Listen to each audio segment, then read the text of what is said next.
अस्सलामुअलैकुम नाज़रीन, सलाहुद्दीन अय्यूबी की ताज़ा तरीन वीडियो में खुश आमदीद। एपिसोड के आगाज़ में सलाहुद्दीन अय्यूबी अपने साथियों के साथ आगे बढ़ रहे होते हैं। इसी लम्हे अहमद तेज़ी से आता है और कहता है एक अहम मामला है। उधर सुरैया खातून सिपाहियों के साथ मनसूबाबंदी कर रही होती हैं और कहती हैं ये शुमाली दीवारों से गुजरने वाले रास्ते हैं, हम यहाँ से दाखिल होकर खलील और कैदियों को छुड़वाएंगे। उनका खास सिपाही कहता है इन रास्तों को काफ़ी वक्त से इस्तेमाल में नहीं लाया गया, शायद ये हमारे लिए वाहिद रास्ता हो। सुरैया खातून कहती हैं बिल्कुल, हमारे पास कोशिश करने के सिवा कोई चारा नहीं है। उसी लम्हे कुछ तीर सिपाहियों के सरों से आर पार हो जाते हैं। ये देखकर वो सब तलवारें तलवारें बेनियाम करके यहाँ वहाँ देखने लगते हैं।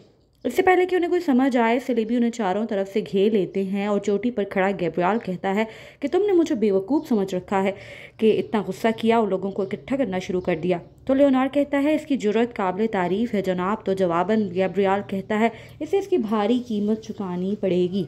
उधर सुरैया खातून सिपाही से कहती है मौत के दायरे को सिर्फ तलवार ही तोड़ सकती है, हमला करो।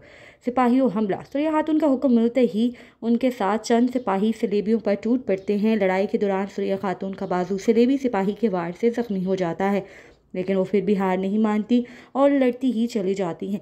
ये देखकर लियोनार्ड गैब्रियल से कहता है जख्मी परिंदा फंस गया है जनाब। जवाबन गैब्रियल कहता है तो फिर शिकार करने का वक्त है। इससे पहले कि वो अपना कदम आगे बढ़ाते, सलाहुद्दीन अय्यूबी अपने साथियों के साथ मैदान जंग में कूद पड़ते हैं।